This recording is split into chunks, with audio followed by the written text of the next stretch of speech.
vidéo 3. L'os nasal et l'os ethmoïde. Donc, l'os nasal, c'est une toute petite structure qui est ici. Et l'os ethmoïde, c'est aussi une petite structure, mais qui est derrière. On va commencer avec l'os nasal, pardon.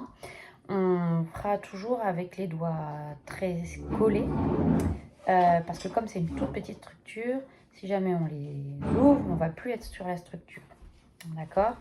Donc, pour le nasal, bon, on va pas hésiter à faire une petite stabilisation frontale. Et on va venir déposer nos doigts au niveau de l'os caudal. Donc, pour traiter, de l'os nasal. Et donc, pour traiter, et pour tester d'ailleurs, on va aller vers caudal. Hop. On est encore à la recherche d'une restriction. Si on est en face plastique, tout va bien. Si ce n'est pas le cas, on va donc traiter.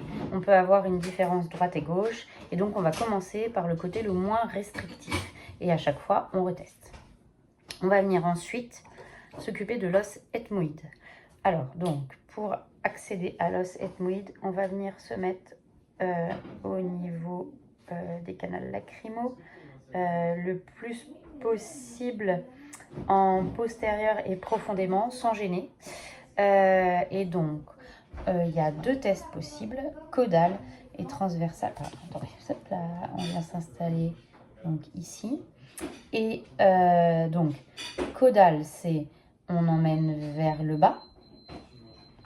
La translation, c'est pas uniquement droite et gauche. Ça fait comme un arc de cercle en fait. On va venir amener en translation, mais avec une espèce de petite rotation, comme ça. Donc ça fait comme un arc. Donc ça, c'est nos deux tests. Donc, pareil, on commence toujours par le côté qui est le moins restrictif. Donc on fera une différence droite et gauche. Et si c'est plus restrictif en caudal ou en translation. Et donc, on met en tension, on va accompagner le mouvement.